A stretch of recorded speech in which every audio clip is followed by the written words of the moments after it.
Donald Trump's personal attorney, Michael Cohen, reportedly hand-delivered a so-called peace plan for Russia and Ukraine to now disgraced former National Security Advisor Michael Flynn, which included, here we go now, the removal of Russian sanctions, a topic we now know was discussed when Flynn spoke to the Russian ambassador to the United States prior to the inauguration of Donald Trump. Flynn lied about this. He has since resigned.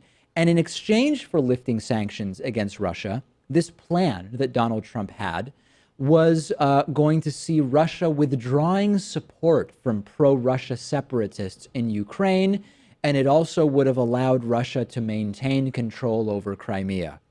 Pretty damn good deal for Russia, if you ask me. And of course, Michael Cohen is denying the entire thing. He sent a series of text messages yesterday to Business Insider where he said he never delivered any documents to Flynn or to any member of the White House, nor engaged the president about this issue. He's saying essentially, not only did he not deliver the documents, he just wasn't involved in any of this, period.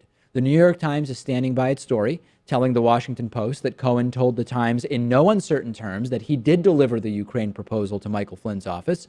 And also, this has been confirmed by Felix Sater. Felix Sater, or Sater, I don't know how he pronounces his last name, is a Russian-American real estate developer who has helped Donald Trump to look for deals to do in Russia. And he says, yeah, it was delivered by Michael Cohen to Flynn's office. So once again, Pat, multiple sources on record is saying this is how it happened.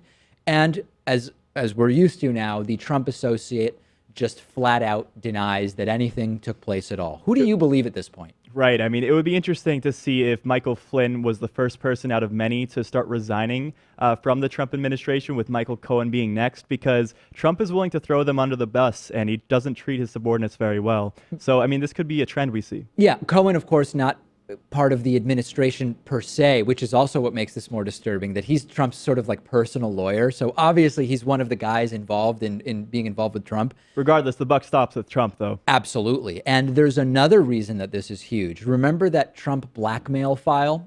Talked about it a bunch of times. In that file, there were allegations that a Michael Cohen went to Prague to meet with Russian officials secretly.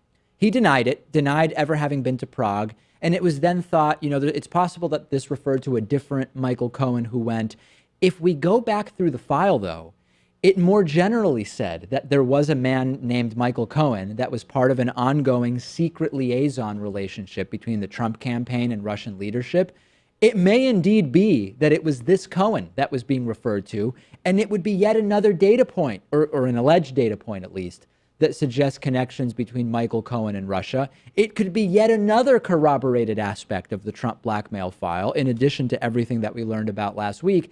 And knowing what we know about Michael Cohen, Michael Flynn, and Felix Sater, if this is true, what it means is that as part of the incoming Trump administration, a Trump organization lawyer was involved in and hand-delivered a plan that he wrote along with a Russian-American businessman that we know was formerly linked to the mafia, to the president of the United States' now disgraced, lying liar former national security advisor, who was forced to resign after he lied about his contact with Russian individuals. And by the way, the plan was to remove sanctions on Russia.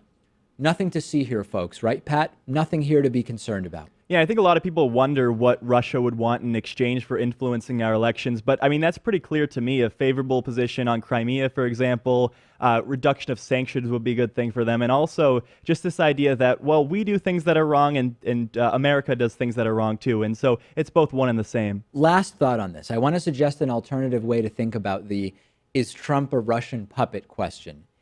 If Donald Trump were compromised by the Russians, this is exactly what it would look like. So it's not proof that Trump is compromised, but if I said to you, explain to me what types of things would be going on if indeed Donald Trump were compromised by the Russians, this is exactly what it would look like. And that's something I think we shouldn't forget. Today's episode of The David Pakman Show is made possible in part by Warby Parker eyeglasses. Warby Parker recently did the right thing and ditched advertising on right-wing conspiracy website Breitbart, pulling their ads off, and you can get the free 5-day home try-on from Warby Parker.